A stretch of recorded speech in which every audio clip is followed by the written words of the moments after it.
प्यारे बच्चों, आज का हमारा टॉपिक है हिंदी वर्णमाला में व्यंजन। व्यंजन हिंदी में कैसे है तक 33 व्यंजन होते हैं।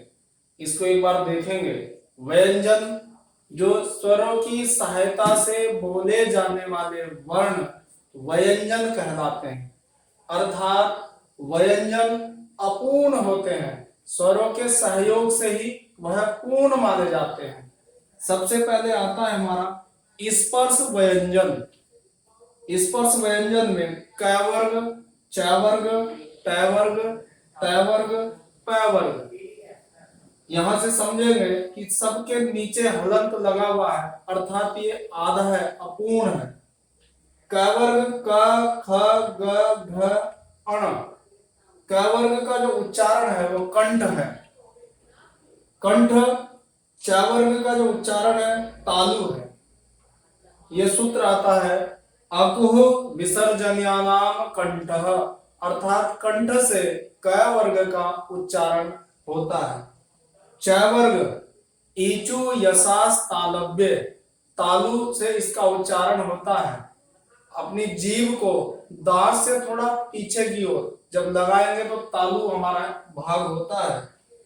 ट वर्ग ऋतु रसानाम मूर्धन्य, मूर्धा जो है वो बीच का जो भाग है, जिह्वा के ऊपर सामने वाला जो मध्य का भाग है, वहां जब जीभ का अग्र भाग टच होता है तो मूर्धन्य शब्द कहलाता है।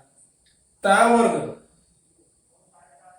ऋतु लसानाम दंतः, अर्थात दंत से इसका उच्चारण, अपनी जो जीभ है वो दंत से टकराती है।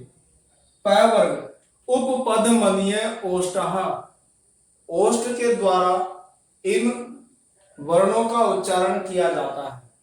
आगे आते हैं हमारे, ये कुल मिलाकर 25 व्यंजन स्पर्श व्यंजन कहलाते हैं।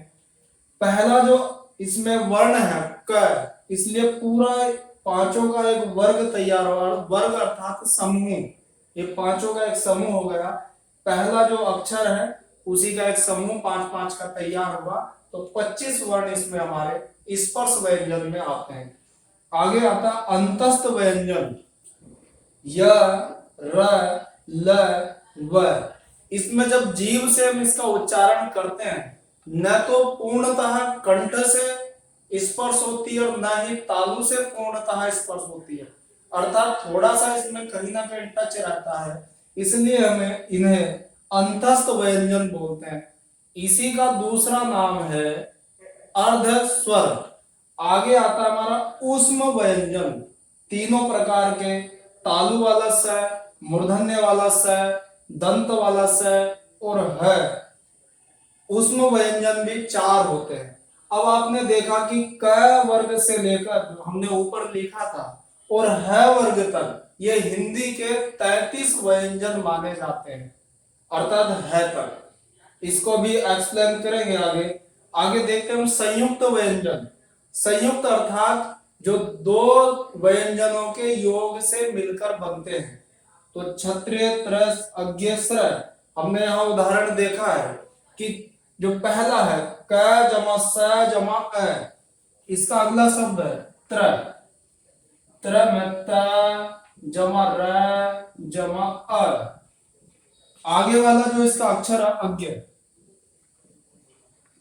ज जमा अय जमा अ। आगे वाला जो शब्द स्र, स, इसमें जो पहले भी तालु का शब्द था स र जमा अ। इस प्रकार ये दो व्यंजनों के योग से मिलकर बनते हैं। अब इसमें देखिए दो अतिरिक्त व्यंजन होते हैं, ड और ढ। एक तो सिंपल ड होता है, ऐसा ड, जैसे हम लिखते हैं डगन। एक ड के नीचे बिंदी होती है, जैसे शब्द आता पड़ा। ऐसे ढ, बूढ़ा, लड़ाई, चढ़ाई, इसमें नीचे बिंदी का प्रयोग होता है। अब इनको कुल मिलाकर देखते हैं। जैसे हमने कल के टॉपिक में पढ़ा था कि हिंदी वर्णमाला में 52 वर्ण होते हैं।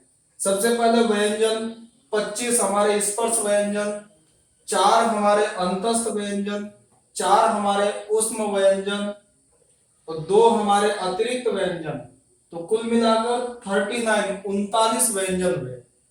किंतु अगर हिंदी में क्वेश्चन आता है कि हिंदी में कुल कितने व्यंजन होते हैं, तो वहां आपको संख्या 33 लिखनी है। आगे स्वर में हमने कल पढ़े थे 11, अयोग वहां 2, कुल मिलाकर 39, 11, 2, ये मिलाकर के हमारा 52, 52 अक्षर पूर्ण हो जाते हैं। आज का इतना टॉपिक था। धन्यवाद।